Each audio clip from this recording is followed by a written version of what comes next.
joined now by Eastern Washington's Efton Chism III, who is a finalist for the FedEx Doris Robinson Scholar Athlete Award.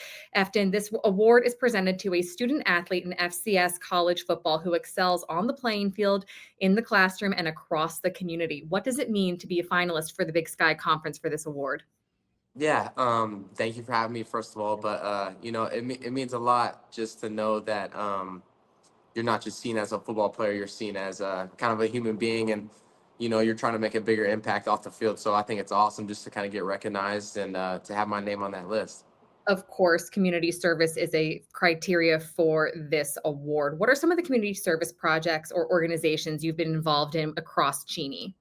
Yeah, I mean, in the winter and the spring, we always go to the elementary schools and we kind of hang out with them, either if it's out during their recess time or if it's during their study time. Just go talk to them, get to hang out with them, and then different elementary schools. That's kind of where I do most of it. Is just go to different schools and hang out, do whatever I can, just try to make an impact on someone's life while I'm there. Why is it important to you to spend time with elementary school kids?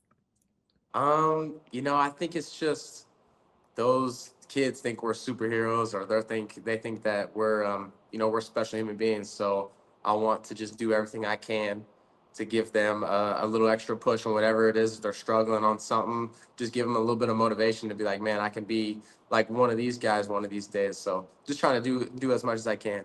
You've earned a 3.93 cumulative GPA in health and physical education. What is the secret to having success on the field and in the classroom? I mean, it really starts with just doing your work and turning it in. I think it kind of goes underrated with doing homework and turning it in. People don't realize, but you know, as a young age, my parents were really on me about grades and turning in my work and making sure everything was done. Or I couldn't go to practice, couldn't do sports. So I got to give credit to my parents. But then getting here and all of a sudden you're in college, you got to do it by yourself.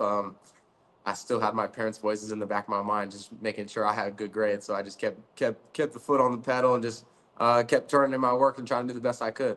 You have said that you hope to be mentioned someday in the same sentences as receivers like Cooper Kupp, who also graduated from Eastern Washington. How does being a finalist for this award add to your legacy there?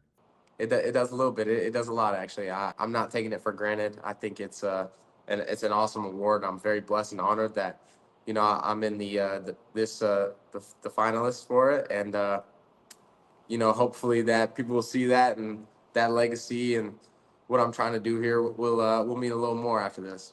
2 games left in an Eagles uniform. What has your time in Cheney and this program meant to you? Yeah, it's meant everything, and I really truly believe that. I really mean it. I wouldn't go back and change a thing. I know it's going to be an emotional 2 weeks. I'm already ready for it. I was already emotional last week, but coming out of a small school, small town, Monroe, and then given the opportunity to play here and not knowing how it was going to go, and then having it go the way it went, I mean, it really was a blessing. Can't thank my teammates, my coaches, and everyone that's been here enough. So I'm very blessed and very thankful.